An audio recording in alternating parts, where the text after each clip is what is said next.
So we're going to begin our hearing with House File 3104, which is the policy bill. Today we're going to consider amendments to the House File 3104, and then we will vote to move the bill to the General Register. I will make a few procedural motions to get us started, so we will be able to consider those amendments. So the chair moves that House File 3104 be recommended for placement on the General Register. And I will not move, I would next move to the adoption of the A20-745, delete all amendments. Further amendments to the delete all amendment are now in order. All amendments for considerations today have been posted on the online hearing notice and emailed to members. So I'm hoping you all have amendments before you. We would move my phone out the way so we won't hear, hopefully we won't hear that sound. We would take voice votes on adoptions of amendments unless a roll call is requested. So I ask members to be ready to unmute yourself when it's time to vote. And feel free to call for a division if needed. Hopefully you won't. It's a little bit more complicated for me. So hopefully we'll make this smooth. Okay, so I would like to start with the A11 amendment. So while you are pulling that amendment up, it has been sent to you. I will give a brief explanation. So the A11 amendment would make changes to the Family Asset for Independence, which Independence in Minnesota program, or the FAME bill, effective immediately, which DHS has confirmed that can be implemented. There we go. Thank you, Chris. It also make a few changes to the comfort call requirements in response to feedback I have received from county attorneys. So there will be flexibilities in cases where such a call could create a possible danger to the child or the foster parents. So that is also part of the 811 amendment. There's also a change to the ARRM policy proposal from Representative Acom in this amendment. And I will recognize Chair Liebling at this time to discuss that change further. Chair Liebling. Okay, sorry, Madam Chair, I'm not exactly tracking. I was a little distracted. What are we doing here? Oh, the amendment to the ARRM policy proposal that Representative Acom proposed. Oh, okay. Thank you. I didn't realize I was. Has the amendment been moved? You just want me to explain it? Yes, could you just please explain the changes to that? Oh, all right. Well, so this is a result of a compromise between ARM and the Disability Law Center. So if folks remember, the ARM policy bill had a 5-year extension of the 5th bed, allowing a 5th bed in these 4-bed group homes. And anyway, I had raised some questions about it when we heard the bill before, and then did reached out to some disability advocates, and also heard from some disability advocates about this. And the Disability Law Center got in touch with ARM, and they worked out this agreement to just extend it basically through 2020 to give them time to work out a more robust compromise. So this is not my area of expertise, but I was concerned at the time that I wasn't hearing any voice of the consumer. And I did mention at that point too that I was kind of invoking Representative Loeffler because she would have been there speaking up for the consumer every time. And so I'm satisfied now that, and I think Representative Acom, whose bill it is satisfied that this is a good compromise, just extending the moratorium, or the exception to the moratorium, I should say, just through the end of this year to give the groups more time to talk about the issue. And that's what you see highlighted on the screen. And Chair Lieveling, I would just like to say that I just want to thank you for lifting up that question. You're right, Representative Loeffler, this was something that she would have done. But I think some of us were concerned. It may seem very simple to move from 4 to 5, but if you are the caretaker, that process is not always the easiest and most efficient process for the individuals who are in that home because they have special needs, and it takes a lot to make sure that the providers are doing the best by the ones that they are taking care of. So the date was a good date to delete the 2024, put it to the end of December 31st, and allow the stakeholders to continue to be in conversation with each other. So again, just thank you, Chair Lieveling, for raising that up and working towards a compromise. The amendment also includes a series of technical changes to the bill that has been flagged by DHS in-house research, which Ms. Pinelli can briefly address for us. Ms. Pinelli. Madam Chair, members, the changes on lines 1.15 and 1.16 is adding an immediate effective date to the section that's restoring the 90-day notice to lead agencies under min choices.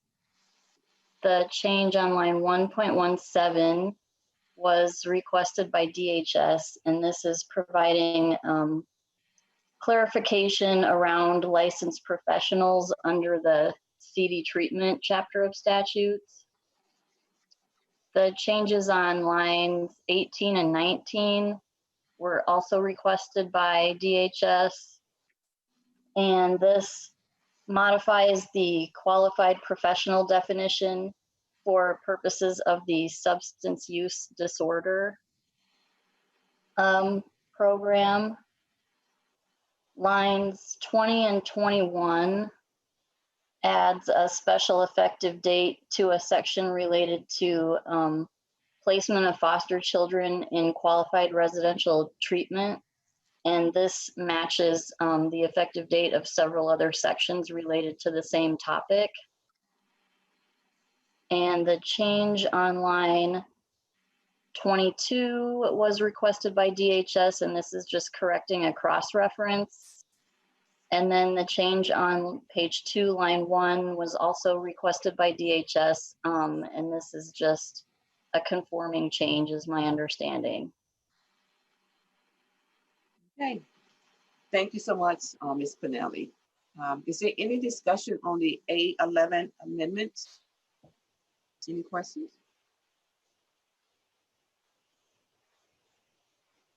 Okay, we're seeing none. The chair renews her motion. All in favor, say aye. Aye. Aye. Aye. All opposed? Aye.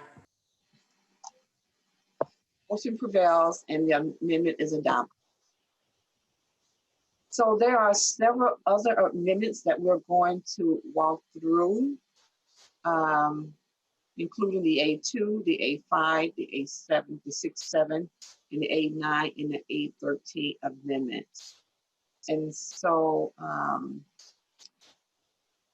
I would like to start with the A2 amendment and ask Representative Schultz if she could move that amendment and then explain it. So Chair Moran, I move the A2 amendment, and basically it's concerning self-directed caregiver grants, and it provides in state statute that the Board on Aging shall consult with area agencies on aging and other community caregiver stakeholder groups for these self-directed caregiver grants, so they have more input into the allocation of these grants. And it directs the board to submit progress reports every January to chairs and ranking minority members of the Senate and House committees and divisions with jurisdiction over human services. And in the attachment to the email for this meeting, we've gotten many letters in support of this amendment from legal aid and our agencies on aging across the state. So and the Alzheimer's Association. So I recommend members read those letters as well. Thank you, Representative Schultz. Do we have any discussions, any questions on the A2 amendment? Okay, please unmute yourself. Seeing none, the chair has renewed her motion. All in favor, say aye. Aye. Aye. Aye. Aye. Any opposed? The motion prevails and the amendment is adopted. Okay, thank you. We're going to move on to the A5 amendment, which is Representative Edelson. Madam Chair, Yes. real briefly, I just wanted to announce for the record that Representative Robbins has now joined the call as well, so we have all members present. Okay, thank you. So we have before us the A5 amendment. Representative Edelson, can you please move your amendment and explain it? Yes, I apologize. My husband and I are both working in the same space. Yes, the A5 is a part of the Civil Commitment Bill, House File 2898, essentially is what this is kind of addressing. We added APRN to the examiner. Hold on one second. Okay, so what this does is we realize that critical access actually didn't allow for the APRNs to, it impacted rural hospitals. So we're taking out the critical access so that we remove that barrier for care for people in rural communities. All right, thank you. Are there any questions or discussions on the A5 amendments? Madam Chair, Representative Hewitt has a question. Okay, Representative, who is that again? Representative Hewitt. Representative Hewitt, please. Your question? Thank you, Madam Chair, and to the author, Representative Edelson, thank you so much for working this out. Working in a little bit of rural care myself, the situation that would have been at hand if we didn't change this would have been terrible. So thanks for getting it through your getting it done in the bill, and it's going to help those critical access hospitals with the mental health that they experience in those areas. Thank you. Is there any further discussion, questions? Okay, we'll see. And the chair renews her motion. All in favor, say aye. Aye. Aye. All opposed? The motion prevails and is adopted. Okay, we're going to now move on to A7 amendment, which is Representative Morrison amendment. Please introduce your, please move your amendment, Representative Morrison, and explain it to us. Thank you, Madam Chair. I move the A7 amendment. This amendment was brought to me by the Minnesota Home Care Association. The amendment would change medical assistance law to mirror recent changes to Medicare law related to which healthcare practitioner can order home care services. With the recent passage of the Federal CARES Act, Medicare law was permanently changed to expand who could order home care services, to include physician assistants and 3 types of advanced practice registered nurses: nurse practitioners, clinical nurse specialists, and certified nurse midwives. The intent of the 8.7 amendment is to have consistency between the Medicare and medical assistants as it applies to who can order home care services. The amendment also cleans up another inconsistency in state law. The APRN Coalition, the Minnesota Nurse Practitioners, and the Minnesota Medical Association have all reviewed this amendment and are supportive or neutral on the proposed change. This provision is important policy even without COVID-19, but it's more important now because physicians are overburdened and there's an increased access need for home health services for complex patients that will prevent hospitalizations during the pandemic in the future. All right, thank you, Representative Morrison. Is there any further discussion on the A11 amendment? Okay, being none, the chair's renews her motions. All in favor say aye. Aye. Aye. Aye. All opposed? The motion prevails and the amendment is adopted. Thank you, Representative Morrison. Thank you, Madam Chair. We're going to move on to the A6 amendment, which is Representative Keel. Bill, Representative Keel, can you please move your bill and explain to us what it does? Thank you, Madam Chair. Yes, I would move the A6 amendment. It's been a few years since we started the Certified Community Behavioral Health Clinics, or better known as a CCBHC. It's a model that is integrated model rooted in the mental and chemical health services, and this is to reestablish the foundation of our medical health care system in Minnesota. Minnesota is one of 8 states that was selected for this federal CCBHC model beginning in 2017.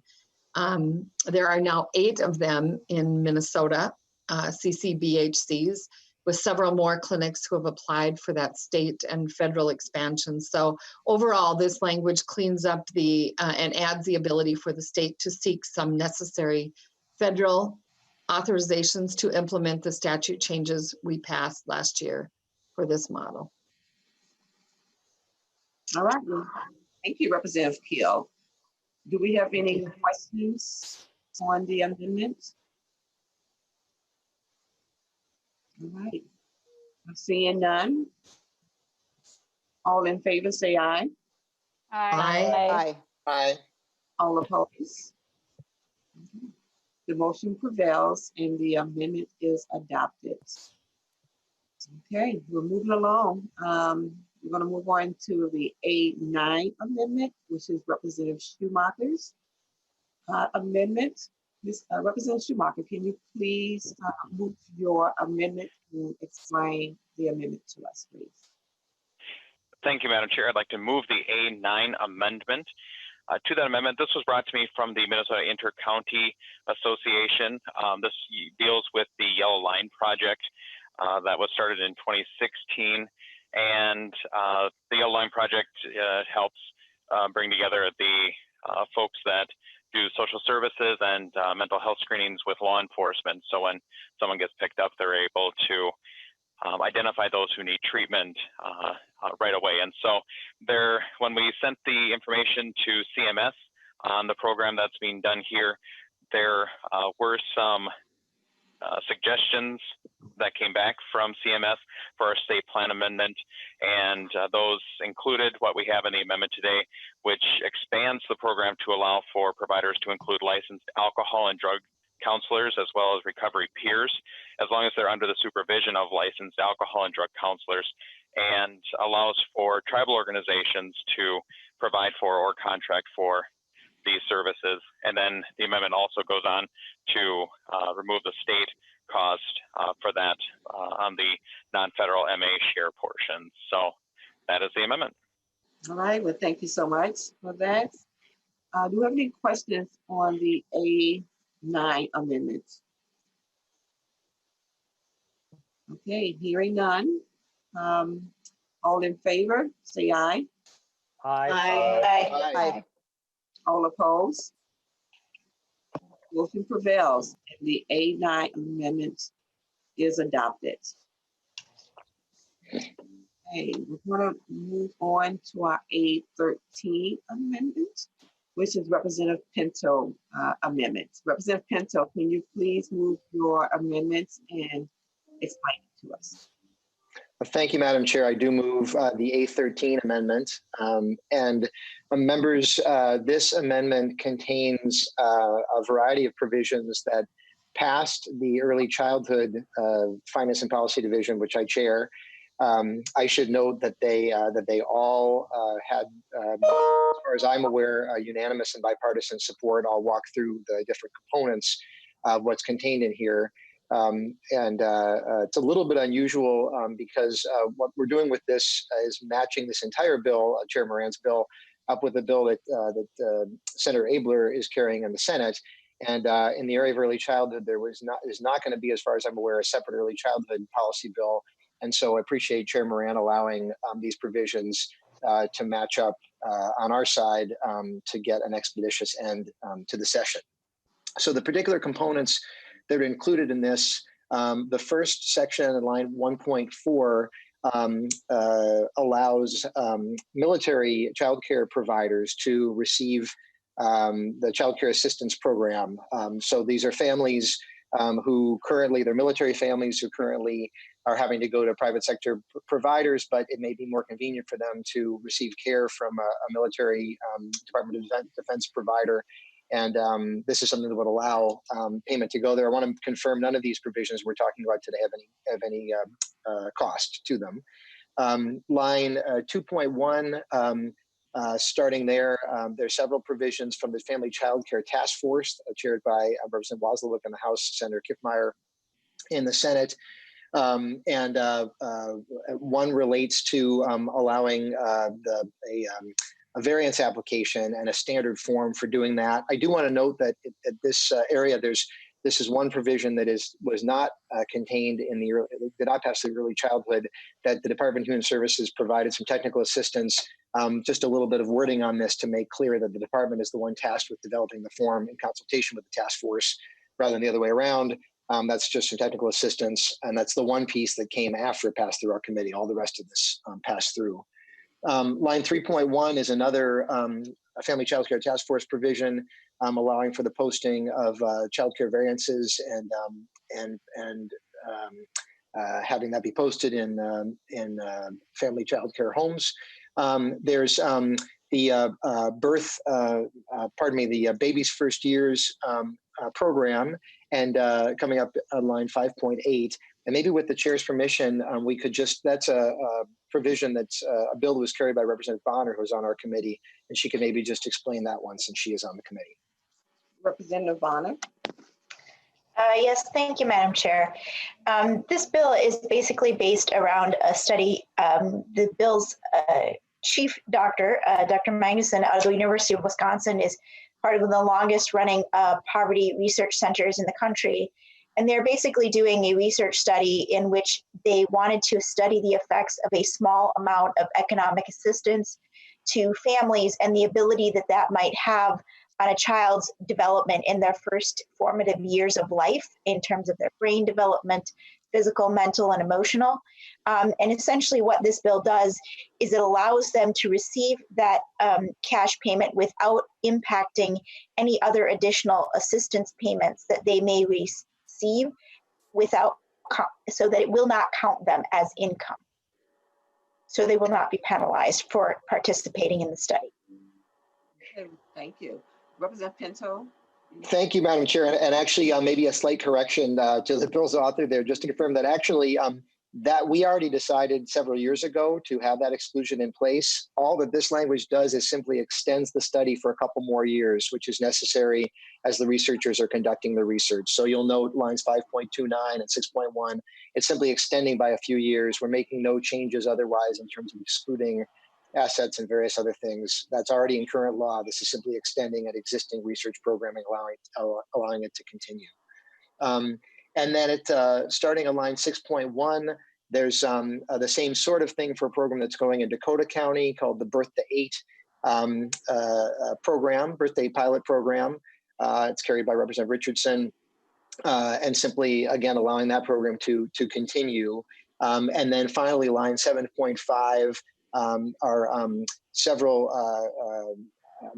kind of technical matters that were advanced by the Department of Human Services in the child care policy, simplifying some current law and a number of issues. And again, all those things passed through our committee unanimously. The last piece, which is the biggest one, is a bill that just passed yesterday through our committee, starting at line 11.4 and continuing on from there and for a number of other pages, which makes a number of changes required by federal law relating to the training of substitutes in childcare, and then a number of other pieces that connect to that as well.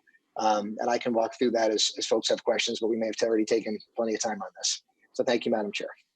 I just want to thank you, Chair Pinto, You know, you have just done a really awesome job as chairing the early learning, you know, committee. And since you're not putting together a policy bill, I am always happy to accommodate you because early learning has a very special place in my heart too. So anything we can do to partner to further move and support our youngest learners, I'm always happy to do. But thank you for your work. Thank you, Madam Chair. Thank you, Madam Chair. So I don't see any other amendments. So there being no further. Madam Chair, Representative Robbins had a question. Sorry, Representative Robbins. Thank you, Madam Chair. Thank you, members. Representative Pinto, I appreciate all your hard work on this. And I just have one question about the extending the Baby's First Year demonstration project. I'm actually very interested and supportive of this. But my understanding is that this project and the research has been going on, at least in Minnesota, since 2016. And so I'm wondering if we're extending it out to 2025 and the report isn't due till 2027, if you could comment on, I mean, that's a long time. That's a 10-year timeline without a report. So I would love to see earlier reporting and more frequent reporting, because if this is really moving the needle for families in poverty, maybe we'd want to expand it. And I'm not comfortable with how the reporting is. So if you could just address that, maybe it has ties to the project or something, but I'd like to better understand the reporting. Thank you. Thank you, Madam Chair, Representative Robbins. I think actually where we diverge is in your very first comment that actually did not start in 2016. It's true that the enacting language was then, but this is a massive program. And so I believe, and I suspect that the bill's author will have fresher information than me, but I mean, I think that they only started enrolling patients, participants in Minnesota very recently, like, I mean, within the last year, certainly. So it took a long time to get going. I'm not sure if Representative Bonner recalls some better information than that, but it's been quite recent. Well, thank you. Oh, sorry, Representative Bonner, if you know, our research staff told me it had started in 2016 for Minnesota. So I just was going on that. Thank you. Yeah, no, so basically they recruited individuals from area hospitals, and because of the rigor around that process, it took a little bit longer to get up and running. So they are right now in the process of collecting data on the very first year of that study. So actually it took a little bit longer to get started, which is the main reason for the extension. So, but to be clear, the first report won't be back to us till 2027. Is that accurate? I believe that I do not have the bill language in front of me, but I believe that is the deadline, yes. Okay. And this is just to be clear, this is a multi-year study following those first years of life. And we're literally only at the first milestone of that study. Okay, thank you. Okay.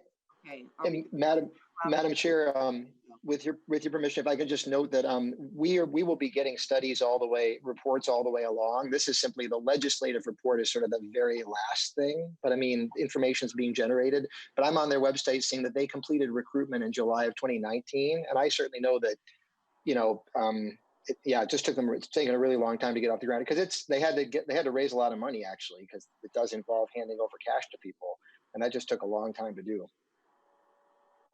All right. Is there any further questions? Okay. Well, there being no further questions, I would like that the chair renews a motion. All in favor say aye. Aye. Aye. Aye. Aye. All opposed? The motion prevails and the amendment is adopted. So there being no further amendments, the chair renews her motion to adopt the A20-0745 amendment as amended. All in favor say aye. Aye. Aye. All opposed? The motion prevails and the A20-0745 amendment as amended is adopted. Is there any further discussion on House File 3104 before we vote on the passage of the bill? Representative Moran, Chair Moran. Representative Schultz. Thank you, Chairman. I just forgot to mention that the amendment, the A2 amendment that we adopted was a bill introduced by Representative Lippert. So I want to make sure he got credit for his House file, which is, let me just get that House file number, 3074, House file 3074. But thank you, Representative Schultz, for just lifting up Representative Lippert and the work that he did. Really appreciate that. I'm sure he appreciates that. Any further questions, comments? Madam Chair, this is Chris. It's Chris. I just wanted to make a small adjustment to my production note from earlier. We did have Representative Robbins on the call throughout the hearing. We just had missed her on the initial roll call taken by the legislative assistant. So just want to be clear, she's been present for all votes. Okay. I've seen her, so yes, glad you're here. Okay, so we're gonna move on since there's no further discussion. And before I do that, I just really would like to thank members. I would like the staff as usual for their fantastic work and the time that you put in to make sure that we're able to do the work that we do here in the legislature. So thank you all. Mrs. Sutherland, Ms. Pinelli, thank you. Chris McCall, my CLA, Jazzy, I just want to thank you all for the awesome work that you just do every day to make us functional and make us work. So there being no further discussion, the chair has renewed her motion that House File 3104 as amended be recommended for placement on the General Register, and that House research staff be directed to make technical and conforming changes as necessary. I will request a roll call for this vote, and the committee legislative assistant, Jasmine, would take the roll. Representative Moran. Yes. Representative Morrison. Yes. Representative Keel. Yes. Representative Albright. Yes. Representative Backer. Yes. Representative Bonner. Yes. Representative Edelson. Yes. Representative Fisher. Yes. Representative Freiberg. Yes. Representative Hewitt. Yes. Representative Liebling. Yes. Representative Mann. Yes.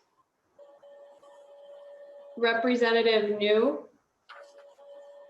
Yes. Representative Pearson. Aye. Representative Pinto. Aye. Representative Robbins. Aye. Representative Schumacher.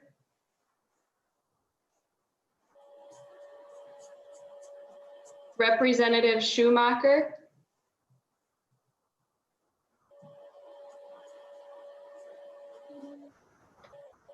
Representative Schultz. Aye.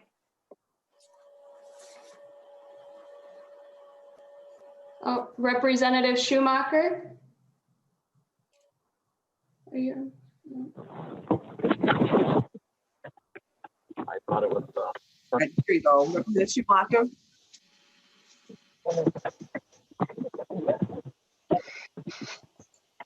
Let's have some technical difficulties.